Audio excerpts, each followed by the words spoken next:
20,000 megapixels, sensors the size of a fist, and a price tag that makes you want to cry. A new heavyweight has entered the mobile photography industry. The smartphone was announced on March 30th, 2026, and by April 3rd it was already on sale.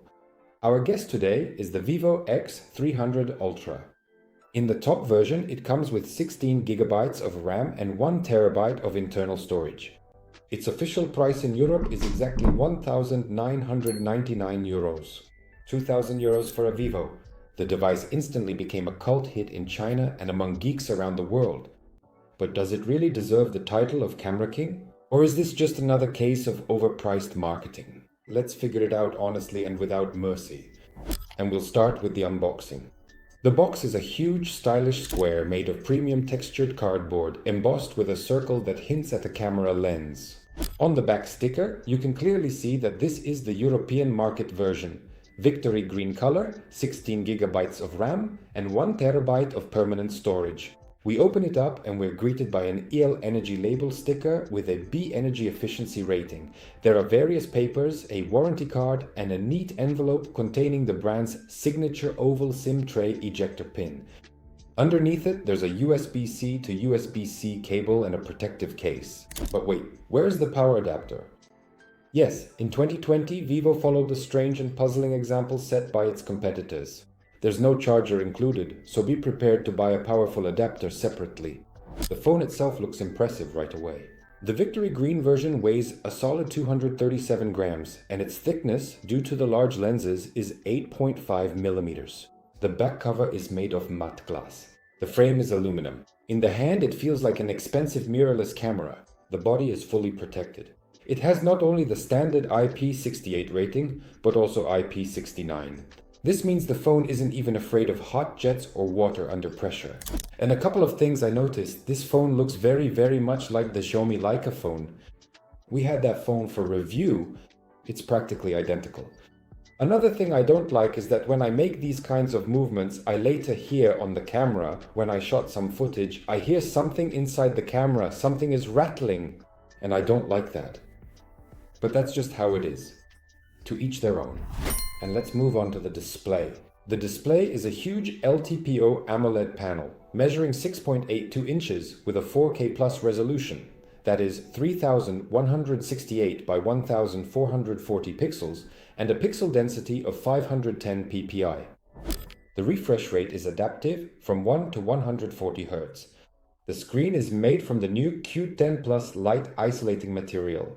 The local peak brightness in HDR reaches an insane 4500 nits, while in reality, the device delivers about 1935 nits. The screen is top tier, and underneath it is a fast ultrasonic 3D fingerprint scanner that works even with a wet finger. We've talked about the design, now let's move on to performance. Performance is powered by the latest 3nm Snapdragon 8 Elite Gen 5 chipset with overclocked Oron V 3 cores. The graphics are handled by the Adreno 840. The memory here is the fastest on the market. Let me say the name. It's LPDDR5X Ultra Pro and UFS 4.0 storage. Phew. In Antutu 11, this monster scores a record-breaking 4,085,695 points. But those are just numbers. And while numbers are sometimes good, what's really important is how it works in real life. In PUBG Mobile on maximum settings, you get a rock-solid 120 FPS without a single micro-freeze. Genshin Impact. On ultra graphics settings, the phone delivers a stable 60 frames per second. The processor is powerful, but under extreme load, in heavy scenes and demanding games like Genshin, after half an hour, the top part of the body near the cameras gets noticeably warm. There is some throttling, but it's minimal. It's comfortable to play. The performance reserve should be enough for about 4 years ahead. But I don't see this phone as something to buy for gaming because it's really about the camera, and we'll talk about that a bit later. Well, let's move on to battery life. The European version is equipped with a silicon gallium battery with a capacity of 6400 mAh, while the Asian market version apparently comes with a 6600 mAh battery. In our test of active use, the device delivered about 15 hours and 45 minutes of continuous operation. That's a solid day of very intensive shooting and gaming, or 2 days of moderate use. For example, if you wake up at around I don't know, 7 in the morning, 15 hours takes you to about 10 at night when you're already getting ready to sleep. So it will easily last you through a full day of work. The fast wired charging also works flawlessly. Flash charge at 100 watts and wireless charging at 40 watts. And now let's move on to the most important thing, the cameras on this device. What was this phone even created for? And we'll start with the back panel. Here you can see the logo. I don't know if you can make it out. This blue sticker right here, that's the Zeiss logo. For those who don't know, Zeiss is a legendary German company with a 170-year history, which has made optics for space telescopes, Hollywood movies, and medical microscopes.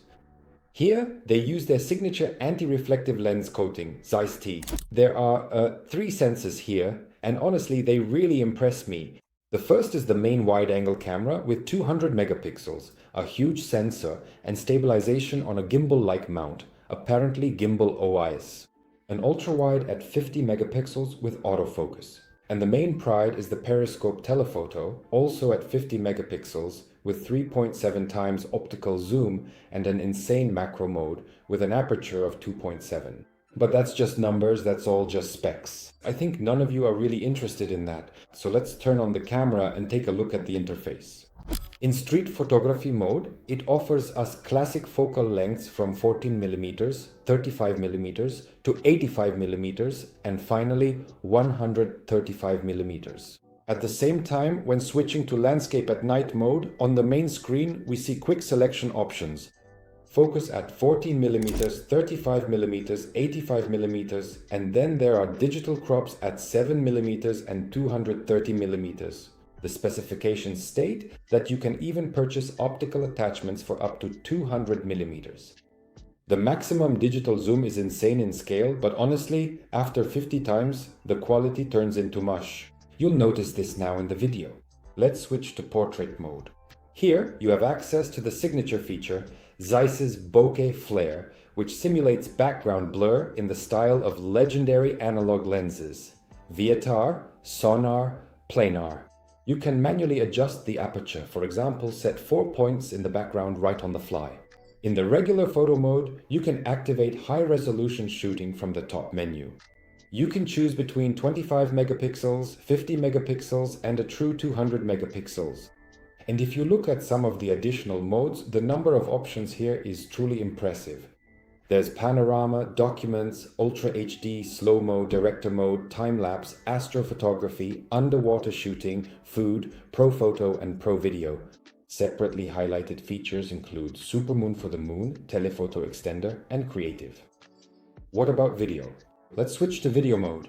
At the top, you can activate log mode, a 10-bit profile for color grading during editing. The phone can shoot in 1080p, 4K, and up to 8K at 30 frames per second. It features a built-in teleprompter, a teleprojector. You can adjust image styles and beautification directly in the interface. And there's one more detail that hardly anyone mentions in various reviews. It is in this top configuration with 16 GB plus 1 TB that two-way emergency satellite communication is built in. Why is it needed? Let me explain now. The smartphone allows you to make calls and send messages where there is absolutely no cellular network. For travelers or adventurers, this feature is worth its weight in gold. And let's sum it all up together, compare all the pros and cons of this Vivo X300 Ultra phone, setting aside all the marketing fluff.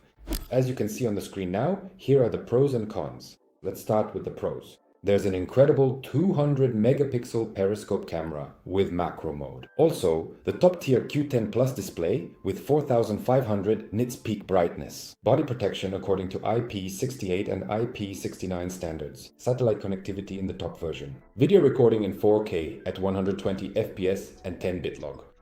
As for the cons, there's the astronomical price of almost 2,000 euros. No charger included in the box. The smartphone is very heavy, 237 grams, and thick around the camera area. Limitations: limited super zoom capabilities. Image quality turns to mush after 50 times zoom, no 3.5mm audio jack. Although, who even needs it in 2026? So, who is this phone for? First and foremost, it's for professional mobile photographers, bloggers, and creatives who squeeze the most out of every shot and know exactly why they need the Zeiss profile or 10-bit login video. It's also the choice for those who absolutely need satellite communication and the maximum storage capacity of 1 terabyte.